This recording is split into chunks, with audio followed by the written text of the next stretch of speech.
How to combat riba? Number one, you have to study the subject. So I hope to see you at PWTC on Tuesday morning. The flyers are outside. They put me on as the first speaker. I'm answering you. There are two forms of riba that must be recognized. One is the lending of money on interest, and the other would be a transaction based on deception which delivers a gain or a profit to which one is not justly entitled. That's the elegant way of describing a rip-off. A rip-off. So this is riba and that is riba. The greatest rip-off that has ever occurred in human history is the rip-off of the monetary system that we now have, of bogus and fraudulent and utterly haram paper currencies and the electronic currency which is now taking over from the paper currency. What do you do? Answer: when you have abandoned the Quran and Sunnah, make tawbah and return to the Quran and Sunnah, meaning return to the dinar and dirham. Do you know that Israel, tomorrow, Israel is going to mint? In fact, I think they've already minted the gold dinars and silver dirhams. Israel. And tomorrow Israel is going to be using this money. Do you know that? Why would Israel have to do it? If you study ilmu akhirul zaman, you can answer these questions. Because every Jew knows that only that money can be used in the temple,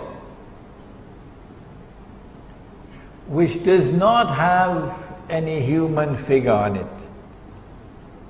The Roman coins at the time of Nabi Isa alayhi salam were haram to be used in the temple because they had graven images which were haram. And so the temple at the time of Nabi Isa alayhi salam used to mint its own coins, gold and silver. And when the people came to the temple, if they wanted an animal to be zabiha, sacrificed, you got to pay for it. And nobody could sacrifice the animal except the rabbi. So therefore the temple got some revenue. So you had to pay the temple.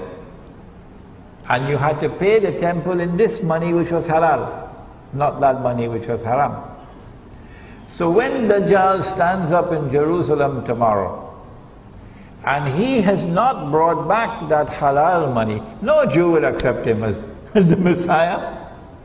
Which is why I believe that Israel has already minted her gold coins and silver coins, so that these can be introduced before Dajjal makes his appearance.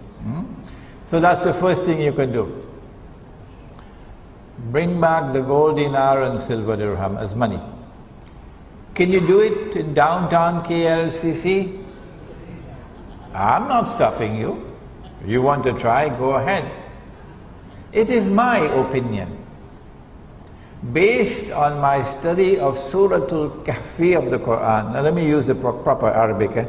Suratul Kahf of the Quran. That the only place that you can bring back the dinar and dirham as money in the market is in the remote countryside. And in those micro markets, we will not accept your paper money. No.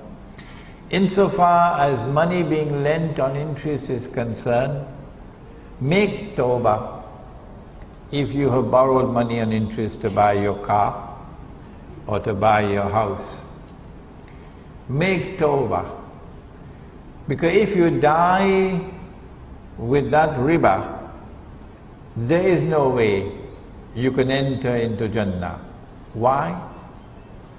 Because the curse of the Prophet is upon you. Get out of that riba. Sell the car, sell the house, pay the bank. When you try to do that, then you'll know what kind of snake there is in the bank. Yeah. And make tawbah and never again borrow or lend money on interest.